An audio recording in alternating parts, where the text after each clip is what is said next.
नमस्कार, मैं हूं आपके साथ वर्षा शर्मा और रुक करेंगे उत्तर प्रदेश की खबरों की ओर। प्रधानमंत्री नरेंद्र मोदी के vision citizen first and justice first के प्रभारी क्रियान्वयन से उत्तर प्रदेश में कानून व्यवस्था का नया अध्याय लिखा जा रहा है।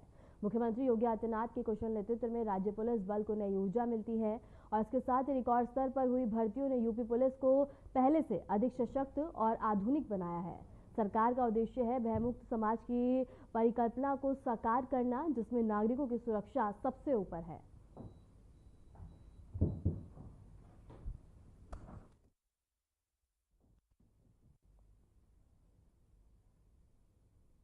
बलिया में कल मुख्यमंत्री योगी आदित्यनाथ आरक्षकों को नियुक्ति पत्र वितरित करेंगे। ये कार्यक्रम पुलिस भर्ती प्रक्रिया के तहत आयोजित किया जा रहा है। बलिया के एसपी ने जानकारी दी है कि इस बार महिला अभ्यर्थियों की संख्या पुरुषों की तुलना से अधिक रही है। मुख्यमंत्री का यह दौरा युवाओं के लिए प्रेरणा स्रोत बनेगा। सरकार का उद्देश्य पारदर्शी और समयबद्ध भर्ती प्रक्रिया के जरिए योग्य अभ्यर्थियों को सेवाओं में शामिल करना है।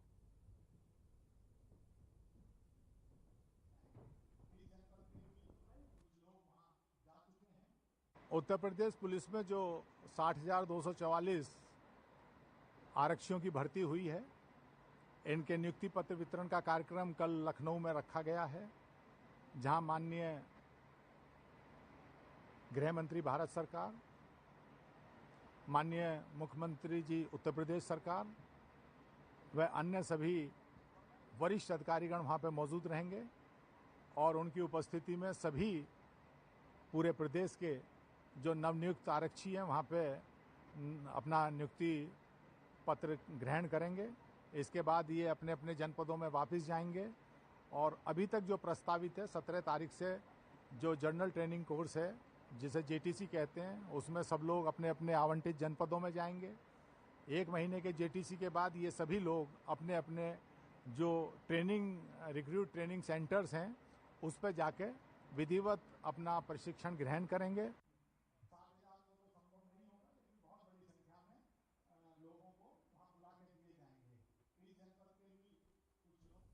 विश्व रक्तदाता दिवस पर यूपी के मुख्यमंत्री योगी आदित्यनाथ ने सोशल मीडिया एक्स पर पोस्ट साझा किया। सीएम ने लिखा कि रक्तदान एक जीवनदायी महादान है और विश्व रक्तदाता दिवस की प्रदेशवासियों और सेवाभाव से प्रेरित सभी रक्तदाताओं को हार्दिक शुभकामनाएं। आइए हम सब मिलकर मानवता की रक्षा में सहभागी बने। बता दें कि 14 जून को प्रतिवर्ष विश्व रक्तदाता दिवस मनाया जाता है। यह दिन उन स्वैच्छिक और रक्तदाताओं को समर्पित होता है जो अपने रक्तदान के माध्यम से अनगिनत जीवन बचाते हैं। यह न केवल आभार व्यक्त करने का अवसर है, बल्कि सुरक्षित और नियमित रक्तदान की निरंतर आवश्यकताओं को उजागर करने का भी समय है।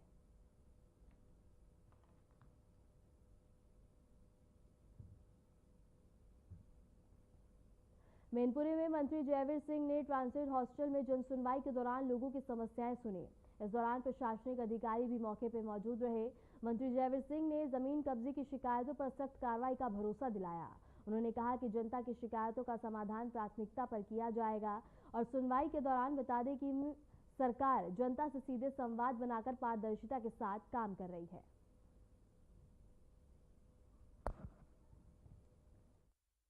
बड़े बड़े जो संगठित अपराधी गैंग हैं, उनके खिलाफ उनकी संपत्ति को सीज करने में, उनके खिलाफ कार्रवाई करने में, उनकी संपत्तियों को पूरी तरह सीज करने में उत्तर प्रदेश नंबर 1 पे रहा है।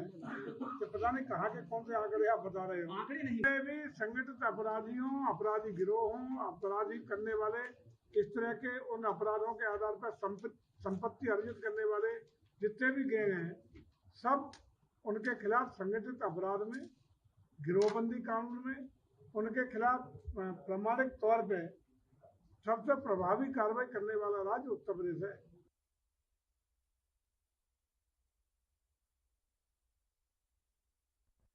पुलिस ने अवैध खनन के खिलाफ कमर कस ली है और इसी के तहत गंगानगर थाना क्षेत्र में शुरू किया गया है ऑपरेशन मिट्टी। इस विशेष अभियान के पहले ही दिन पुलिस को बड़ी सफलता मिली है।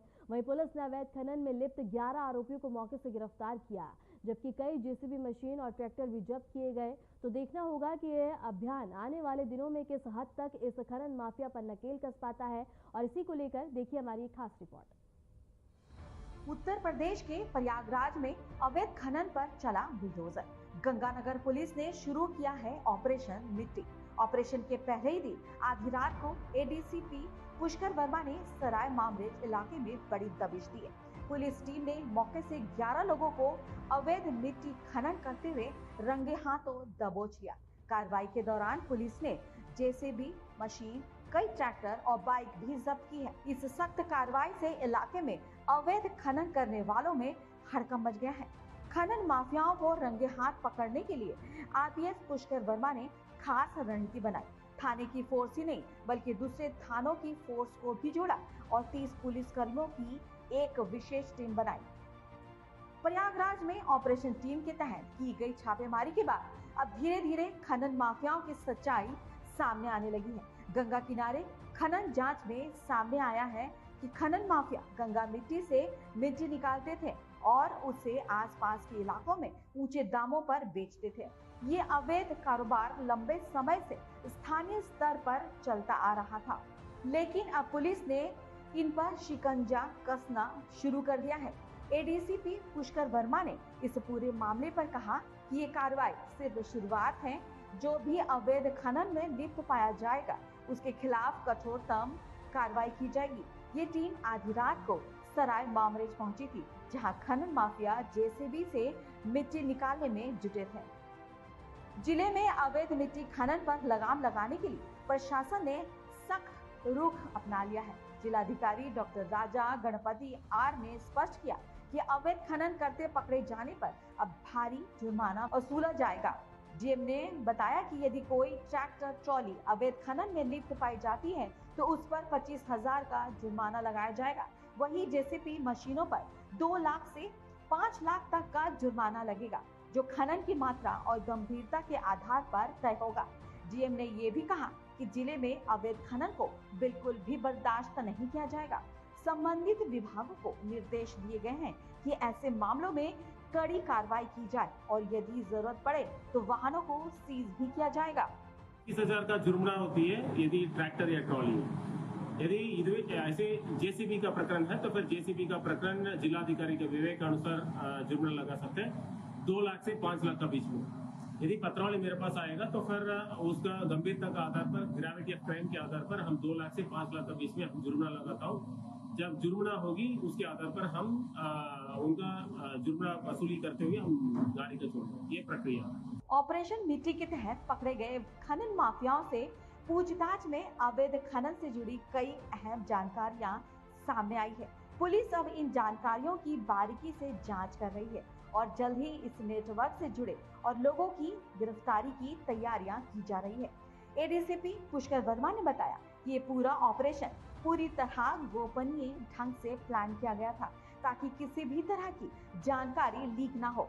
कहा कि पुलिस की नजर अब उन लोगों पर है जो पर्दे के पीछे से इस पूरे अवैध कारोबार को चला रहे थे। जल्द ही उन पर भी शिकंजा कसा जाएगा। पुलिस का कहना है कि ये कार्रवाई सिर्फ शुरुआत है और गंगा पार क्षेत्र में अवैध खनन की जड़ तक पहुंचकर इसे पूरी तरह खत्म करना ही इस अभियान का उद्देश्य है। ऑपरेशन मिट्टी के तहत प्रयागराज पुलिस की ये बड़ी कार्रवाई न सिर्फ अवैध खनन माफियाओं के लिए एक चेतावनी है, बल्कि आने वाले दिनों में प्रशासन की सख्ती की झलक भी है। जहां एक और एडीसीपी पुष्कर वर्मा की रणनीतिक योजना और गोपनीय कार्रवाई ने खनन माफियाओं को बेनकाब किया, वहीं जिलाधिकारी डॉक्टर राजा गणपति आर की सख्त चेतावनी ये साफ कर देती है कि अब जिले में अवैध खनन को किसी भी हाल में बर्दाश्त नहीं किया जाएगा। जांच जारी है और इस पूरे नेटवर्क में शामिल अन्य लोगों की गिरफ्तारी भी जल्द तय मानी जा रही है। अब देखना होगा कि ऑपरेशन मिट्टी किस हद तक इस गंदे खेल का सफाया कर पाता है और आने वाले समय में इस प्रकार की और भी कठोर कार्रवाई की उम्मीद है ताकि खनन माफियाओं पर पूरी तरह से नकेल कसी जा सके। Bureau report, Aryan TV.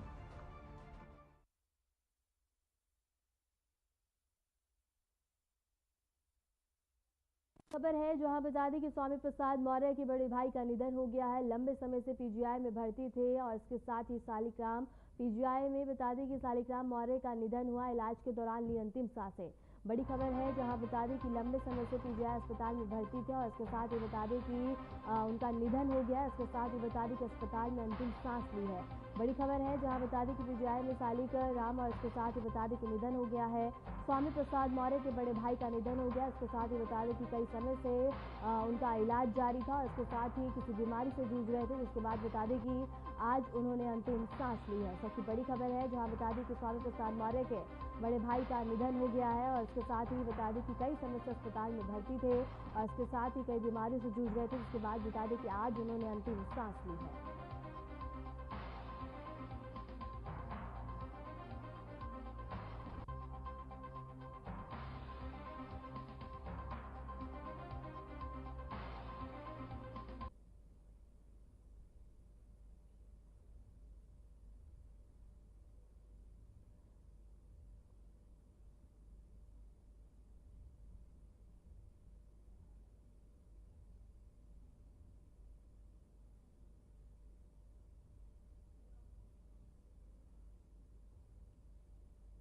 इसके साथ ही बता दें कि स्वामी प्रसाद मौर्य के बड़े भाई का निधन हो गया है। कई समय से बता दें कि अस्पताल में भर्ती थे और इसके साथ ही कई बीमारियों से जूझ रहे थे, जिसके बाद बता दें कि आज उन्होंने अस्पताल में अंतिम सांस ली है। बड़ी खबर है जहां बता दें कि स्वामी प्रसाद मौर्य के बड़े भाई का निधन हो गया है और इसके साथ ही कई लंबे समय से अस्पताल में भर्ती थे जहां उनका इलाज जारी था, लेकिन आज उन्होंने अंतिम सांस ली है। बड़ी खबर है जहां बता दें कि पीजीआई में सालिक राम मौर्य का निधन हो गया है। इसके साथ ही बता दें कि स्वामी प्रसाद मौर्य के बड़े भाई हैं, जिसके बाद आज उन्होंने अंतिम सांस ली है। प्रतापगढ़ से बड़ी खबर है जहां 13वीं कार्यक्रम में बीजेपी के दो नेता आपस में भिड़े। इसके साथ ही बता दें कि बीजेपी के मीडिया प्रभारी राघवेंद्र और इसके साथ ही रामाशंकर सिंह ने मारपीट कार्यक्रम में मुलाकात के दौरान किसी बात पर विवाद हुआ। इसके साथ ही रामाशंकर ने चाकू से हमला करने का आरोप लगाया। मीडिया प्रभारी जान से मारने की धमकी देते हुए भागे। इसके साथ ही बीजेपी नेता ने एसपी से पूरे मामले की शिकायत की है। पुलिस मामले की जांच पड़ताल में जुटी है। और इसके साथ ही बड़ी खबर है जहां बता दें कि 13वीं कार्यक्रम में बीजेपी के दो बड़े नेता आपस में भिड़ गए और बीजेपी के मीडिया प्रभारी और इसके साथ ही कार्यक्रम में मुलाकात के दौरान किसी बात को लेकर विवाद हुआ और इसके साथ ही रमाशंकर ने चाकू से हमला करने का आरोप लगाया। कन्नौज से बड़ी खबर है जहां बता दें कि कन्नौज पहुंचे सपा सुप्रीमो अखिलेश यादव ने बड़ा ऐलान किया है। इसके साथ ही बता दें कि ऐलान करते हुए कहा कि सपा सरकार बनने पर पाल चौराहे पर रानी हलियाबाई होलकर और सम्राट हर्षवर्धन की सोने की प्रतिमा लगाई जाएगी। पत्रकारों से बातचीत में अखिलेश ने भाजपा पर जमकर हमला बोला। उन्होंने कहा कि भाजपा जातियों में बांटने की राजनीति करती है और भ्रष्टाचार में डूबी हुई है और ठेकेदारों को मजबूरी में सबको बता दें कि ऊपरी रकम देनी पड़ रही है। सपा के विकास कार्यों में पत्थर लगना भाजपा की 11 साल की एकमात्र उपलब्धि है। वहीं ऑपरेशन सिंदूर अभियान पर तंज कसते हुए कहा कि भाजपा घर घर जाकर माफी मांग रही है।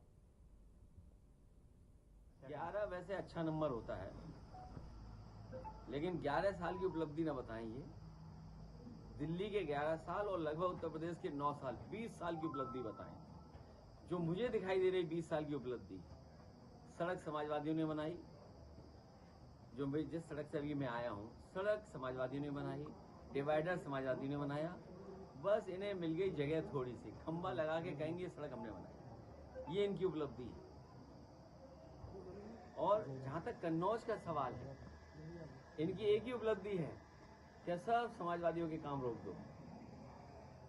एक ही उपलब्धि हमें कन्नौज में दिखाई दे रही है कि सब समाजवादियों के काम रोक दो। यही सबसे बड़ी उपलब्धि 11 साल की दिल्ली की सरकार की और 8 साल उत्तर प्रदेश सरकार के हैं कि समाजवादियों के किए हुए कामों को रोक दो। बरेली के थाना क्षेत्र में दबंगों ने एक महिला के मकान पर कब्जा करने को लेकर जमकर बवाल मचाया। विरोध करने पर दबंगों ने पहले तो फायरिंग की और इसके साथ ही बता दें कि फिर महिला को बेरहमी से पीटा गया। और आरोप है कि इंस्पेक्टर की और मिली भगत से दबंगों के हौसले बुलंद है। पीड़ित महिला ने आत्मदाह की कोशिश की है, जिससे इलाके में अफरा तफरी मच गई है। घटना बता दें कि क्षेत्र के दाऊ वाले कुएं के पास की बताई जा रही है। पुलिस पर अब गंभीर सवाल खड़े हो रहे हैं।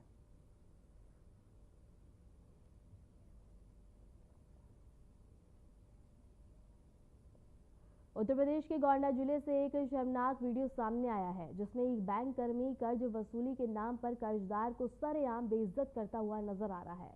वायरल वीडियो में आरोपी बैंक कर्मी गला फाड़कर कर्जदार को धमकाते और अभद्र भाषा का प्रयोग करते हुए दिखाई दे रहा है। इसके साथ ही वह चारपाई पर बैठकर कहता है कि बार बार बदतमीजी से बात करूंगा और पैसा लेकर ही जाऊंगा। मामला कर्नलगंज थाना क्षेत्र के किसी गांव का बताया जा रहा है। फिलहाल कर्नलगंज पुलिस वीडियो की पूरे मामले की जांच पड़ताल में जुटी हुई है।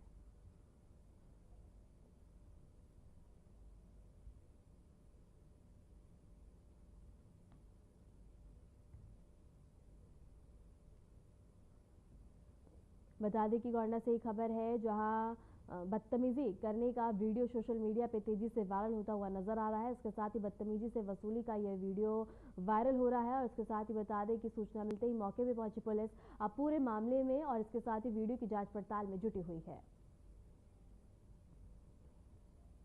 सोनभद्र से बड़ी खबर है, जहां बता दें कि गौ तस्करों पर पुलिस का शिकंजा कसता हुआ नजर आया। पुलिस ने पकड़े 34 प्रतिबंधित मवेशी, 9 में से 3 गौ तस्कर गिरफ्तार किए गए। 6 तस्कर अंधेरे का फायदा उठाकर मौके से फरार हो गए। झारखंड बिहार ले जाए जा रहे थे मवेशी, गौक्षी के लिए हो रही थी तस्करी। और इसके साथ ही बता दें कि इस वक्त की बड़ी खबर है, जहां बता दें कि झारखंड बिहार ले जाए जा रहे थे मवेशी और इसके साथ ही शिकंजा कसता हुआ नजर आया। गौक्षी के लिए हो रही थी तस्करी। और इसके साथ ही बता दें कि कोतवाली क्षेत्र के गांव का यह पूरा मामला है। और इसके साथ ही 9 में से 3 गौ तस्कर गिरफ्तार किए गए। 6 तस्कर बता दें कि अंधेरे में मौके का फायदा उठाकर फरार हो गए। और इसके साथ ही बता दें कि सबसे बड़ी खबर है, जहां गौक्षी के लिए हो रही थी तस्करी, जिसके बाद पुलिस ने बड़ी सफलता हासिल की है। प्रयागराज में दर्दनाक सड़क हादसा हुआ और इसके साथ ही बता दें कि बालू से भरा डंपर ऑटो पर पलट गया। इसके साथ ही ऑटो सवार 3 लोगों की मौके पर ही दर्दनाक मौत हो गई। हादसे में एक गंभीर रूप से घायल है। डंपर चालक मौके से फरार हो गया। इसके साथ ही हंडिया थाना क्षेत्र में यह हादसा हुआ।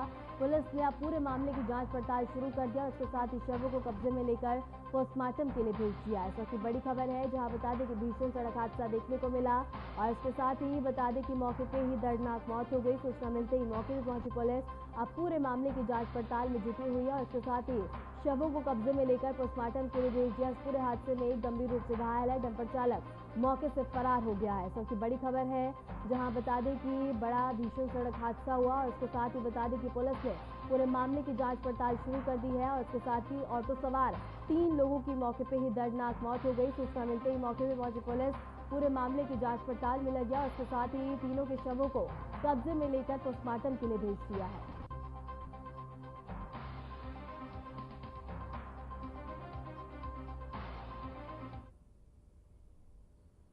बुलंदशहर से बड़ी खबर है, जहां बता दें कि एनएच पर ट्रक और कंटेनर में जोरदार टक्कर हो गई। एलपीजी सिलेंडर से लदा ट्रक और कंटेनर टकराया। इसके साथ ही कटने चालक की मौके पर ही दर्दनाक मौत हो गई। इसके साथ ही बता दें कि फायर फाइटर राहत बचाव कार्य में जुटे हैं। पुलिस ने शव को कब्जे में लेकर पोस्टमार्टम के लिए भेज दिया। ट्रैफिक को सुचारू रूप से चालू कराया गया। थाना सिकंदराबाद कोतवाली क्षेत्र की यह पूरी घटना है। बड़ी खबर है, जहां बता दें कि एलपीजी सिलेंडर से लदा ट्रक और कंटेनर टकराया। इसके साथ ही थाना सिकंदराबाद कोतवाली क्षेत्र का यह पूरा मामला है। इस वक्त की बड़ी खबर है, जहां बता दें कि सिलेंडर और इसके साथ ही टकरा गया। और इसके साथ ही बता दें कि सूचना मिलते ही मौके पर पहुंची पुलिस और बता दें एनएच पर ट्रक और कंटेनर में जोरदार टक्कर हो गई। और इसके साथ ही बता दें कि एनएच और ट्रक और कंटेनर में जोरदार टक्कर हो गई। रायबरेली से बड़ी खबर है, जहां रेलवे ट्रैक पर 3 टुकड़ों में मिला शव और संदिग्ध हालात में युवक का शव मिला है। ट्रेन की चपेट में आने की आशंका जताई जा रही है। मौके पर पहुंची पुलिस अब पूरे मामले की जांच पड़ताल में जुटी है। बछरावा थाना क्षेत्र की यह पूरी घटना है। रायबरेली से बड़ी खबर है, जहां रेलवे ट्रैक पर एक युवक के शव के टुकड़े मिले हैं। इसके साथ ही बता दें कि शव के टुकड़े मिलने से इलाके में सनसनी फैल गई है। और बता दें कि रेलवे ट्रैक पर 3 टुकड़ों में एक युवक का शव मिला है। संदिग्ध हालात में युवक का शव मिला, जिसके बाद बता दें कि अब ट्रेन की चपेट में आने से और इसके साथ ही मौके पर पहुंची पुलिस अब पूरे मामले की जांच पड़ताल में जुटी है।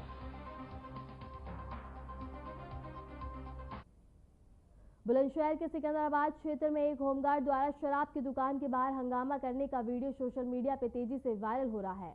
और इसके साथ ही इसमें होमगार्ड कुलदीप शर्मा शराब की दुकान के बाहर विवाद करते हुए नजर आ रहे हैं। बताया जा रहा है कि विवाद शराब की बिक्री के निर्धारित समय के बाद शराब खरीदने और बेचने को लेकर हुआ था। वायरल वीडियो में कुलदीप शर्मा के साथ एक पुलिसकर्मी भी खड़ा दिखाई दे रहा है, जो वर्दी में है। इस वीडियो के सामने आने के बाद सोशल मीडिया पर लोगों ने इस घटना की कड़ी आलोचना की है। कुछ यूजर्स ने इसे पुलिस और होमगार्ड विभाग की कार्यशैली पर सवाल उठाने का कारण बताया है।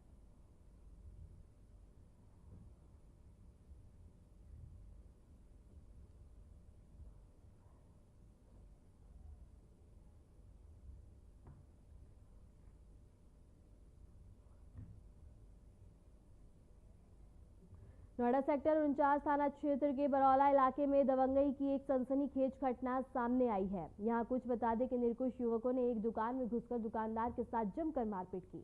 पूरी घटना दुकान में लगे सीसीटीवी कैमरे में रिकॉर्ड हो गई, जिसमें आरोपी खुलेआम दुकानदार को पीटते हुए नजर आ रहा है। पीड़ित दुकानदार ने थाने में शिकायत दर्ज कराई है, लेकिन उसका आरोप है कि पुलिस ने अब तक कोई ठोस कार्रवाई नहीं की है। पीड़ित का कहना है कि शिकायत के बावजूद आरोपी खुलेआम घूम रहे हैं और उसे लगातार धमकियां मिल रही हैं। घटना के बाद से व्यापारी वर्ग में रोष व्याप्त है और उन्होंने पुलिस से तत्काल सख्त कार्रवाई की मांग की है। वहीं स्थानीय लोगों का कहना है कि क्षेत्र में इस तरह की घटनाएं लगातार बढ़ रही हैं और पुलिस की बता दें कि निष्कासिता से अपराधियों के हौसले बुलंद हैं।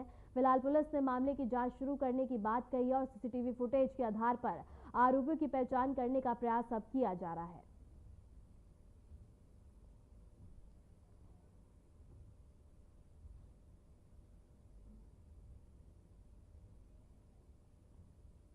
गाजियाबाद पुलिस ने एक होटल से ऑनलाइन अश्लील चैटिंग रैकेट का भांडाफोड़ किया है। पुलिस ने मौके से मोहित कुमार और 2 महिला शिवानी और खुशी गौतम को गिरफ्तार किया है। तो वहीं बता दें कि stripchat.com नाम की वेबसाइट पर वीडियो कॉल और अश्लील चैटिंग के जरिए मोटी कमाई कर रहे थे। पुलिस ने आरोपियों के मोबाइल और अन्य डिवाइस जब्त कर जांच पड़ताल शुरू कर दी है। मामले में IT एक्ट समेत अन्य धाराओं में कार्रवाई की जा रही है।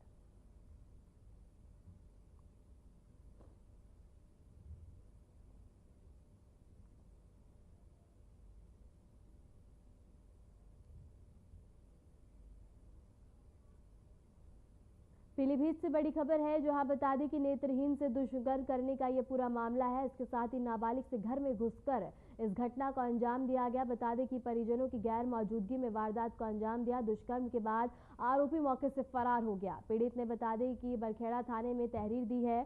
पुलिस ने केस दर्ज कर अब पूरे मामले की जांच पड़ताल शुरू कर दी है। गाँव में वारदात के बाद तनावपूर्ण माहौल है। इस वक्त की बड़ी खबर है, जहां बता दें कि पीलीभीत में नेत्रहीन से दुष्कर्म करने का मामला सामने आया है। इसके साथ ही बता दें कि घर में घुसकर नाबालिग के साथ इस घटना को अंजाम दिया गया। परिजनों की गैर मौजूदगी में घटना को अंजाम दिया गया है।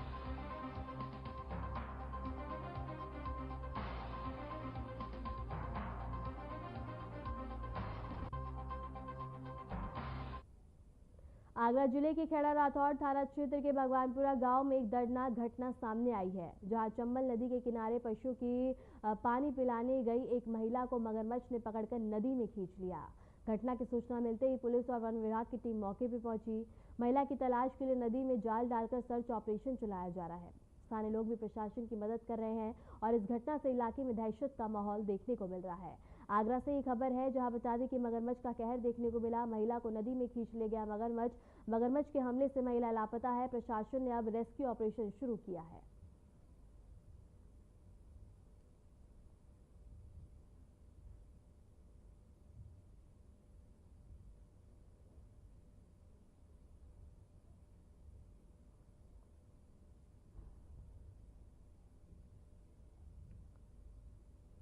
दिल्ली में नागरिक उड्डयन मंत्रालय की प्रेस वार्ता में मंत्री राममोहन नायडू ने विमान हादसे को लेकर कई अहम जानकारियां साझा की है।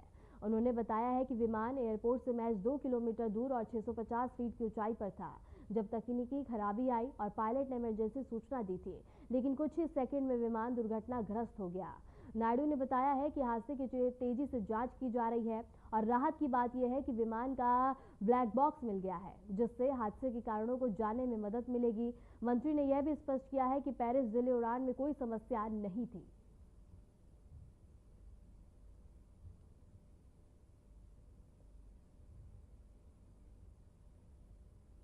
फिलहाल के लिए खबरों में इतना ही और ऐसे ही देश दुनिया की तमाम खबरों को जानने के लिए बने रहें हमारे साथ।